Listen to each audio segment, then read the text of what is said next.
Bonjour à toutes et à tous, nous voilà arrivés aux capsules vidéo, capsules explicatives pour mieux comprendre la brochure de 4e Armos de notre valise de conjugaison, de la valise de la conjugaison. Et on arrive à la deuxième étape où j'explique l'exercice du tri des verbes, où vous pourrez voir cette vidéo que je suis en train d'enregistrer maintenant, juste avant la troisième étape. D'accord? Donc, je vais expliquer l'exercice du tri des verbes. Mais avant ça, c'est très important que les élèves aient acquis des prérequis tels que qu'est-ce qu'un déterminant masculin ou bien féminin, d'accord? Qu'est-ce qu'un nom commun? On a aussi des petites images, d'accord? Qu'est-ce qu'un nom commun masculin et féminin? Qu'est-ce qu'un nom propre aussi? Qu'est-ce qu'un nom propre? Et aussi, ils auront dû pratiquer, pas savoir, mais si pratiquer des verbes à travers la mimique, où on doit faire, et ils doivent dire le verbe courir, ou comme ça, ils doivent dire sauter. C'est-à-dire qu'ils doivent au moins avoir le prérequis de ce que c'est un déterminant, un nom commun ou un nom propre. Et aussi, ils ont dû travailler un peu ce que c'est les verbes, des actions, à travers la mimique ou à travers des jeux que vous auriez inventé, par exemple dessiner c'est gagner, je sais pas. Mais au moins, ils ont dû travailler un petit peu ce que c'est les verbes aussi. Donc, on arrive là, et l'objectif c'est, excusez-moi, l'objectif c'est que par deux, ils vont faire l'exercice du tri des verbes. En quoi consiste? De quoi on a besoin comme matériel? On a besoin de deux boîtes. Moi, j'ai trouvé dans cette classe deux verres, ça m'est égal, ça sert. Qu'on va mettre sur leur table. La boîte qui sera côté fenêtre, ça sera le présent. La boîte qui sera côté mur ou côté armoire dans d'autres classes sera l'infinitif. Donc, moi, je vais leur présenter une feuille comme celle-ci, d'accord, où il y aura 10 phrases écrites. Évidemment, on peut le faire en plus grand, parce que l'objectif sera ils auront besoin aussi des ciseaux, de ces ciseaux. Et puis, comme il y a 10 phrases, on partagera la feuille à deux. De 1 à 5, ça sera pour un élève, et de 6 à 10, ça sera pour un autre élève.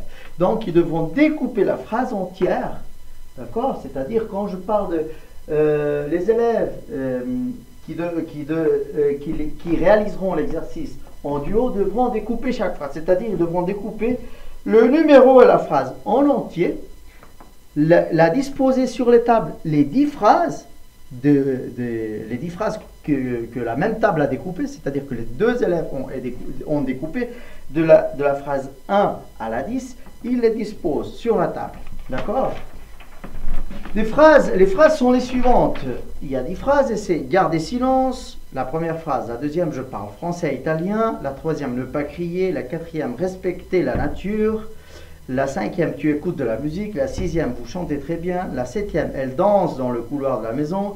La huitième, nous habitons à Sainte-Croix. La neuvième, verser dans un bol tous les ingrédients.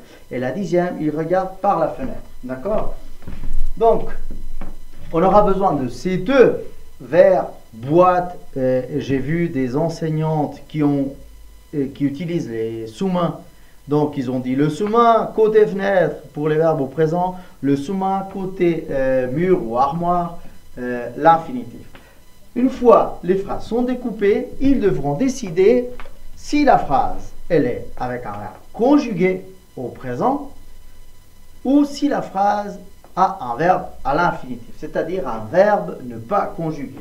Et on va profiter pour leur montrer les images. Vous savez qu'on essaye de faire une pédagogie universelle, c'est-à-dire en facilitant l'intégration des élèves avec des difficultés dans les classes, le plus grand nombre d'élèves en difficulté dans les classes. Et pour cela, on va utiliser plusieurs moyens, pas seulement l'écrit, pas seulement l'oral, mais aussi le visuel, le kinesthésique, le musical aussi, ça dépend. Dans ce cas-ci, on a le visuel, et vous voyez là, le bonhomme avec le chapeau qui représente le verbe conjugué au présent, d'accord? Et puis le bonhomme à l'infinitif qui n'a pas de chapeau, d'accord, et qui représente, comme je viens de dire, le verbe à l'infinitif, c'est-à-dire le verbe ne pas conjugué. C'est très important d'expliquer ce que ça veut dire infinitif. C'est son nom, même s'ils disent le verbe qui n'est pas conjugué, c'est correct en 4H, mais il serait intéressant d'introduire ce mot infinitif dans leur vocabulaire pour que, une fois ils arrivent en 5e, ils puissent dire « Ah, je reconnais bien l'infinitif. » Infinitif, ça veut dire qu'il n'est pas conjugué, que le verbe n'est pas conjugué. Et puis, ça c'est le verbe conjugué. Ils peuvent dire conjugué, parce que en 4H, ils vont voir que le présent. D'accord? Donc, ils peuvent nous dire c'est le verbe conjugué. Et puis, s'ils disent au présent, c'est parfait. Mais ce n'est pas obligatoire de leur apprendre, c'est le présent. D'accord? Mais, plus tôt on commence à appeler les choses par son nom, mieux ça sera. Donc, moi, j'appellerai le verbe qui est conjugué au présent. Quand il n'a pas de chapeau, il ne voyage pas. Quand il a un chapeau, il voyage. Dans ce cas-ci, le chapeau est rouge, il voyage au présent. D'accord? Donc, on leur présente ça et on leur donne la feuille qu'ils devront découper et se mettre d'accord. Et ça, c'est très important. Se mettre d'accord, ce n'est pas imposer leur idée, c'est parler entre eux et décider pourquoi ils ont dit cette phrase, par exemple, la première phrase, elle est conjuguée au présent, donc je vais la mettre dans la boîte, dans le verre, ou boîte, ou sous-main, ça m'est égal, qui est côté mur et qui représentera le présent. Pour faciliter un peu les choses, on peut mettre des petites étiquettes dans les verres, ou dans les boîtes, ou dans les sous-mains, des sous-mains indiquant présent. D'accord? Et dans l'autre, on mettrait l'étiquette indiquant infinitif. D'accord? Et une fois ils ont découpé les phrases et ils ont partagé leurs connaissances entre eux, ils devront introduire les phrases dans le verbe du présent ou dans le verbe plastique de l'infinitif. D'accord? Une fois ils ont fini, c'est très important de avoir un espace, un coin réflexion, on l'appelle coin réflexion, on construit le savoir. Pourquoi? Parce qu'après on va corriger ensemble. Moi je vais ouvrir ici. D'accord? Voilà. Je vais juste éteindre un peu le texte que nous avons là pour mieux pouvoir voir. Voilà. D'accord? Ce qui est écrit dans le tableau, on voit bien? On voit bien ce qu'il y a dans le tableau? Ouais, on peut voir. J'ai mis seulement 5 phrases parce que je n'ai pas la place et puis c'est une vidéo explicative, mais imaginons qu'on aurait pu mettre les 10 phrases ici, d'accord? Donc, c'est les phrases qu'ils ont découpées par ordre de 1 à 5 et qu'on va classifier. Ou bien, côté fenêtre, là-bas, ça sera l'infinitif que je vais coller dans la feuille qui s'ouvre là. D'accord? Vous voyez bien, on ne voit pas très bien. Je vais la coller juste ici, dans la feuille ouverte du tableau. D'accord? Je mets là l'infinitif côté fenêtre. Et je vais mettre le bonhomme qui représente le présent, c'est-à-dire les verbes conjugués, côté mur, dans ce cas-ci. Bien, donc ils seront disposés là. Et on va parler la première phrase. Gardez silence. Qu'est-ce qu'ils ont décidé? Entre tous, ils vont lever la main et on va partager leurs connaissances. Pourquoi ils ont décidé de mettre la phrase « garder silence » du côté infinitif ou pourquoi ils ont décidé de le mettre du côté présent? Donc, vous avez vu que j'ai mis les verbes avec le radical en noir et la terminaison en rouge. On va le faire tout le temps en 4H. Les couleurs vont les repérer. D'accord? Pour ensuite construire nos verbes en feuille en mousse. J'ai essayé d'utiliser des couleurs pour que ce soit plus facile pour eux de repérer qu'est-ce qu'un radical, qu'est-ce qu'une terminaison. D'accord? Bien, pour l'instant, on n'a pas parlé de ça, on ne va pas encore parler, d'accord? Mais on va décider où est-ce qu'ils les ont mises. Et ils vont vous surprendre parce qu'ils ont des idées incroyables. Si on les laisse parler et on les écoute, ils peuvent réussir l'exercice entre tous. Évidemment, individuellement, ils ne vont pas réussir, mais en se complémentant et puis grâce à notre guidage qu'on va faire des élèves pour les guider à travers des questions, bah, on va prendre la première, garde des silences. Pourquoi ils ont décidé de dire que c'est l'infinitif, d'accord? Et pas le verbe conjugué, d'accord? Donc, bah, ils ont décidé peut-être, quelques-uns vont vous dire, parce que ça termine en ER, d'accord? Parce que il n'y a pas de... Le petit mot qui est devant, ils vous disent comme ça, il y a un petit mot qui est devant pour les verbes qui sont conjugués.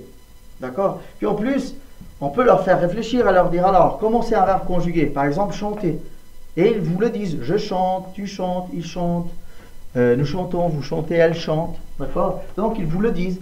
Et finalement, ils arrivent à situer la phrase à l'infinitif au bon endroit à travers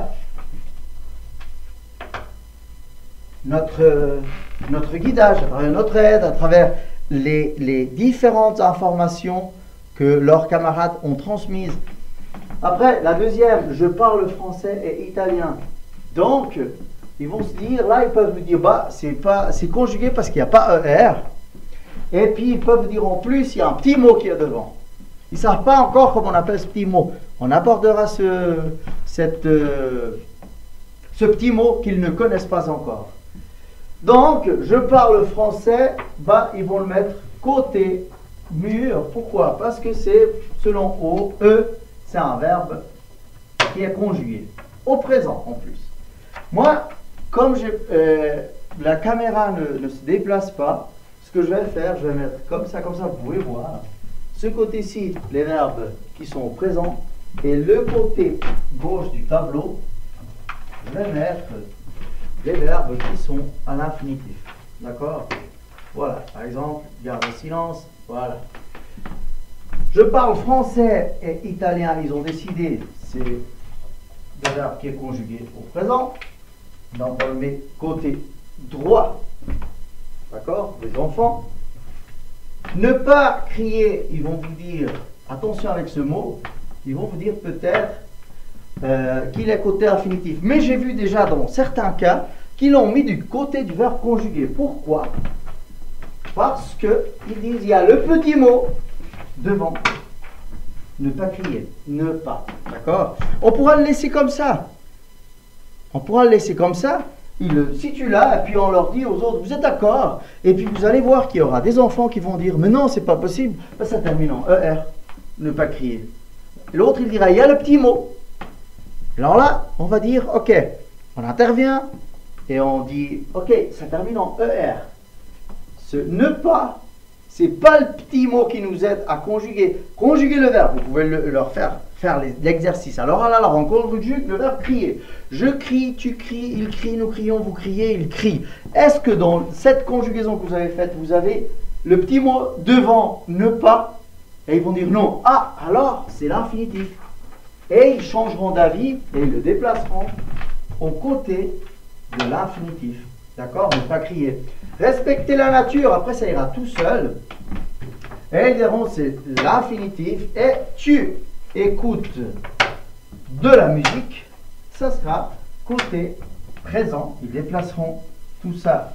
Ils déplaceront cette phrase dans le côté présent. Voilà. Et puis on a.